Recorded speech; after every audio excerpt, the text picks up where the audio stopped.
Can I ask you something, Tom? Of course. Why do some people study English for 5 years and still can't have a simple conversation? Because most English learners are practicing the wrong things. Really? Yes, and the biggest mistake has nothing to do with grammar. Wait, really? Absolutely. In fact, some people spend years trying to improve their English, but they're focusing on the wrong skill. That's surprising, because I think a lot of people watching right now probably believe grammar is the biggest reason they can't speak fluently. Exactly.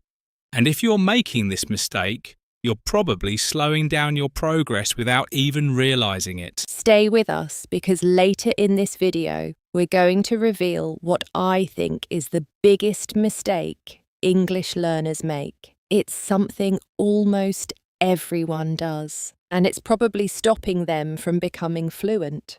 And we'll also share some simple things you can start doing today to become a more confident English speaker. By the way, if you're new here, I'm Susan. And I'm Tom.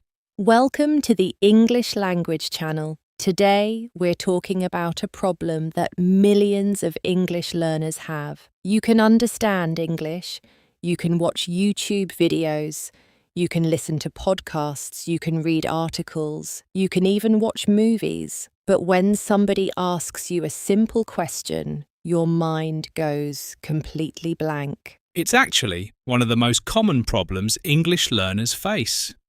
And the interesting thing is that it happens at every level. Beginners experience it. Intermediate learners experience it.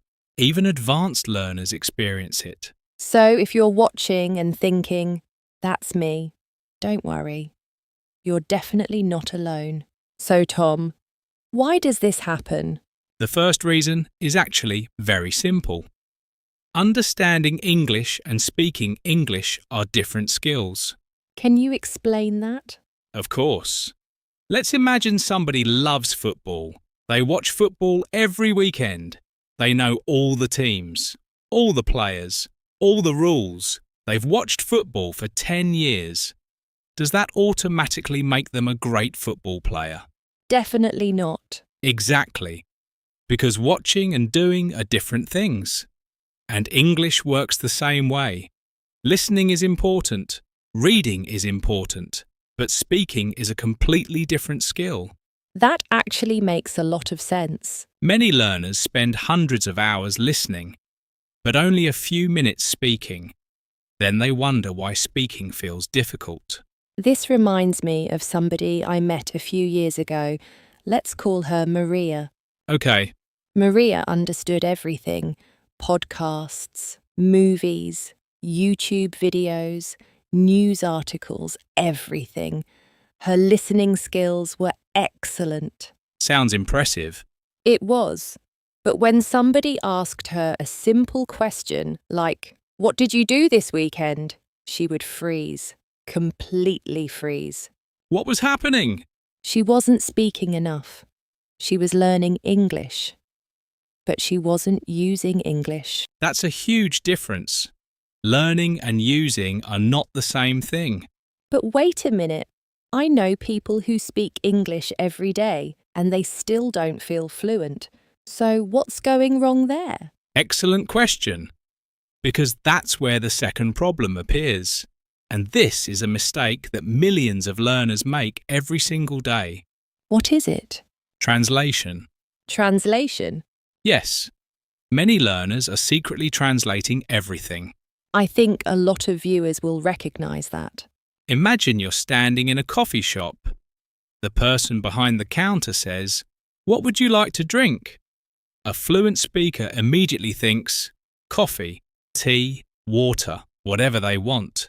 But many learners do something different. They translate the question, then create an answer, then translate the answer, then speak. That sounds exhausting. It is, and it slows conversations down. I've done that before. Most language learners have.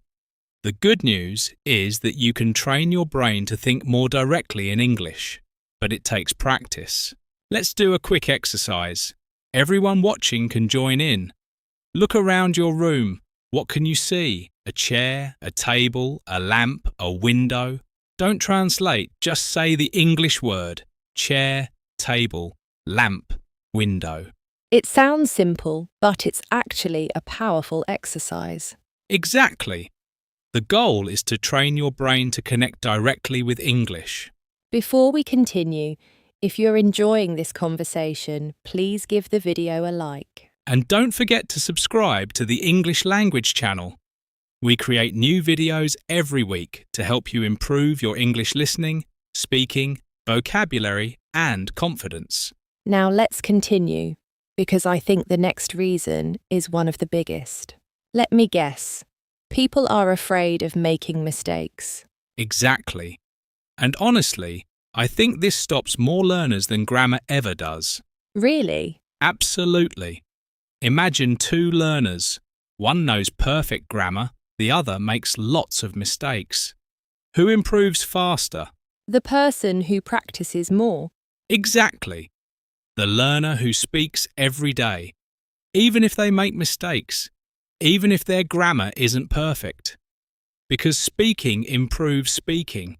I remember somebody who told me, "I'll start speaking English when I'm ready." That's a dangerous sentence. It is. 6 months later, they were still waiting. A year later, they were still waiting. And they never felt ready. Exactly, because confidence comes after speaking, not before speaking. I still think grammar is important, though. Grammar is important, but I don't think it's the biggest problem. Really? No. I've met people with excellent grammar who never speak, and I've met people with imperfect grammar who communicate brilliantly. That's actually true. Communication is the goal, not perfection.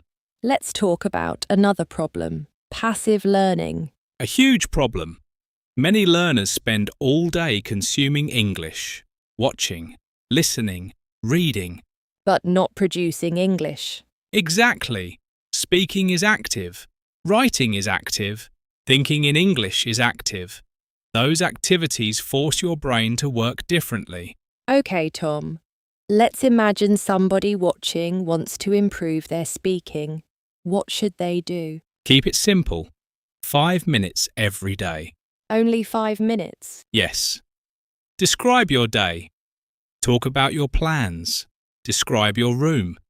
Describe your breakfast. Describe your journey to work. That sounds manageable. Consistency beats intensity. 5 minutes every day is better than 1 hour once a month. Okay, we've made everybody wait long enough. What's the biggest mistake English learners make? Waiting. Waiting. Waiting until they feel ready. Waiting until their grammar is perfect. Waiting until they know more vocabulary. Waiting until they're confident. But as we briefly mentioned earlier, confidence doesn't come first. Exactly. Practice comes first. Confidence comes afterwards. Let's recap. Today we learned that understanding English and speaking English are different skills. We learned that translation slows conversations down. We learned that fear of mistakes stops progress. We learned that active practice matters more than passive learning alone. And we learned that waiting until you're ready might be the biggest mistake of all. Start today. Even 5 minutes of speaking practice can make a difference. If this video helped you, please give it a like and share it with another English learner. And subscribe to the English Language channel for more listening practice, speaking tips, vocabulary lessons, and real British English conversations. Thank you so much for watching. And we'll see you in the next lesson. Cheerio. Bye-bye.